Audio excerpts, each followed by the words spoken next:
आजची कविता जी सादर करणार आहे ती इमोशनल इन्व्हॉल्वमेंट वरती आहे की आपण अडकत जातो माणसांमध्ये, वस्तूंमध्ये, वेगवेगळ्या विषयांमध्ये. पण ती किती लेवल पर्यंत असावी, तर ती एका स्टेज पर्यंत असावी आणि त्याच्या पुढे आपण ती गोष्ट नाही आपली असं समजून पुढे जाणं फार महत्वाचं असतं. तर त्याच्याच वरची ही कविता आहे. पुढं जायचं असतं. रस्ते बदलले तरी ठिकाणं तिथंच राहतात. रस्ते बदलले तरी ठिकाणं तिथंच राहतात. ठिकाणं बदलली तरी आठवणी तिथंच राहतात. आठवणींनी रस्ता अडवला म्हणून तिथंच थांबायचं नसतं. येईल त्याला घेऊन आणि राहील त्याला ठेवून पुढे जायचं असतं.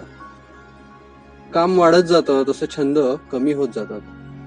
काम वाढत जातं तसे छंद कमी होत जातात. छंद कमी झाले की माणसं व्यसनात धुंद होतात. धुंद होऊन झिंगण्यापेक्षा स्वच्छंद होऊन उडायचं असतं. येईल त्याला घेऊन आणि राहील त्याला ठेवून पुढे जायचं असतं. वाहणाऱ्या नदीला फक्त वाहणं माहीत नसतं.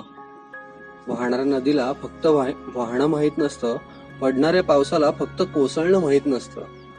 कोणी, कधी, कसं, कुठे, केव्हा, का विचारायचं नसतं. येईल त्याला घेऊन आणि राहील त्याला ठेवून पुढे जायचं असतं. फिसकटले रंग तरी चित्र फेकून द्यायचं नसतं. विस्कटली नाती म्हणून हात सोडून जायचं नसतं. प्रेमाचा गुलाब घेऊन काटा टोचण्याने रडायचं नसतं. प्रेमाचा गुलाब घेऊन काटा टोचण्याने रडायचं नसतं. येईल त्याला घेऊन आणि राहील त्याला ठेवून पुढे जायचं असतं. आणि हे शेवटचं कडवं आहे बघा. देवळावरचा ध्वज पहा सतत फडकत असतो. देवळावरचा ध्वज पहा सतत फडकत असतो. ऊन, वारा, पावसाशी अगदी फाटेपर्यंत झुंजत असतो. देव असतो तिथेच म्हणून तक्रार करत बसायचं नसतं. येईल त्याला घेऊन आणि राहील त्याला ठेवून पुढे जायचं असतं. धन्यवाद.